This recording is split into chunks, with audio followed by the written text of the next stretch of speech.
I come from a country of roads, a place called the United States of America, where the roads tie together 3,000 miles of desert and mountain and valley.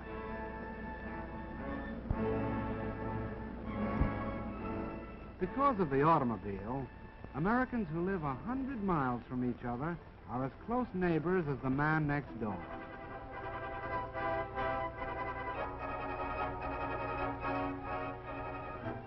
Long before my time, the look of the landscape was already changing. Men were dreaming about new cities of long avenues and wide spaces to live in. These cities were planned. They were even built. But in miniature, only. Because this dream, like every other dream of a free people, was threatened, the men of my country went to war.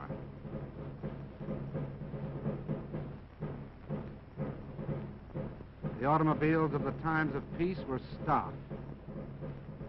They were stored away for the duration.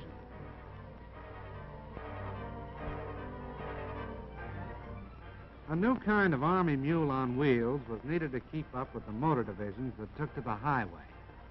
And that's what I was going to be. The job of figuring me out was given to the automobile industry. Every year, men like these had designed a new and more beautiful collection of cars. These new models were presented like debutantes at auto shows that were the social events of the season. In the hands of these experts, there was no telling just what I might turn out to be.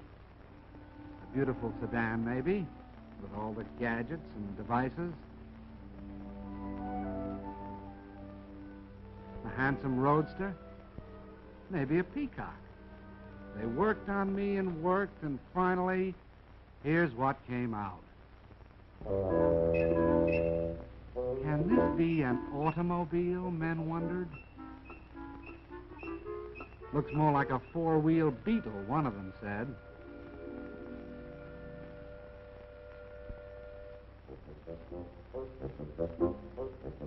No, I wasn't too proud of myself back there at the start when the Army first looked me over. Then they sent me out on the road. They tried to drown my motor, but my ignition was set too high for that. They tried to break my back on roller coaster roads. When I held together, it looked as if the Army and I might somehow get along, because they gave me a nickname. From the words general purpose, they took the G and the P. They called me Jeep. It sounded more like a noise than a name. Then it really began. I was sent out on maneuvers. This Army was getting tough. Could I keep up with them? Was I good enough? How did I know? All I could do was keep my fenders straight, my gears grinding, and hope for the best.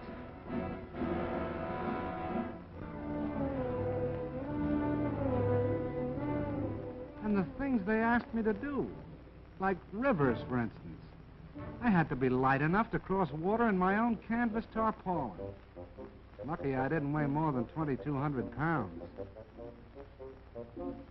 And it was lucky that I wasn't any bigger than 11 feet long and 5 feet wide and 3 feet high. Because when the outfit took to the air, they expected me to go right along with them.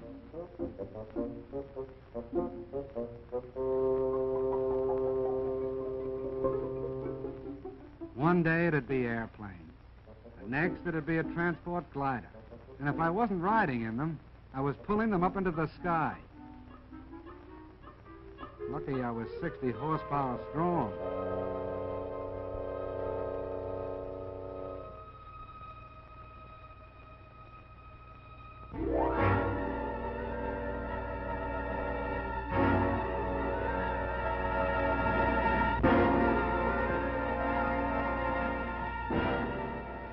The Army was getting tougher, preparing itself for the big offensives that were coming. And I had to get tougher to keep up. I'll say one thing. No matter what they asked me to do, pull cannon, break my own road through the underbrush, or keep moving at better than 70 miles an hour, it was no worse than what my driver was ready to do himself. The American soldier and I got along fine, like a good rider and a horse. We got to be pals. But even so, I had my doubts. Most of the machines around me had proved themselves in battle. I was still on probation.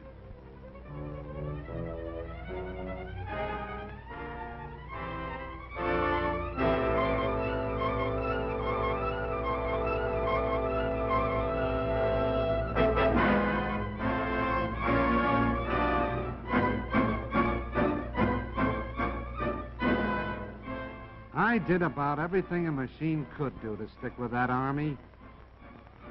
Stood up to gunfire and mounted a gun of my own. I laid down smoke to hide the tanks that followed. I helped out wherever I could.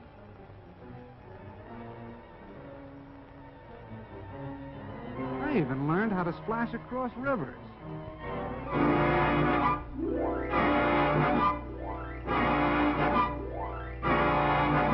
With a boat arrangement built around my middle. But I didn't know yet whether I was accepted until all of a sudden I found myself in mass production. It meant only one thing. I was a success. I was getting turned out 1 every 2 minutes.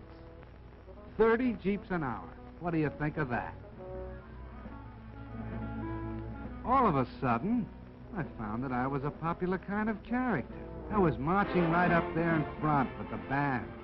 I was meeting movie stars, and we went out driving together. We sold war bonds right down the streets of Washington, D.C. itself. I was a success. I got all set to go traveling. They credited me up for shipment overseas to do the job I was built for.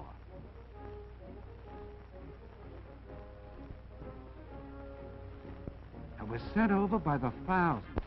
And I traveled with the guy I liked best, my pal, the soldier.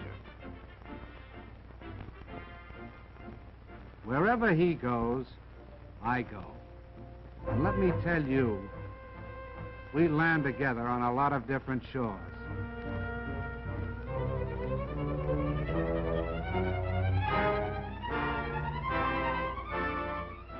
I went to work in the South Sea Islands.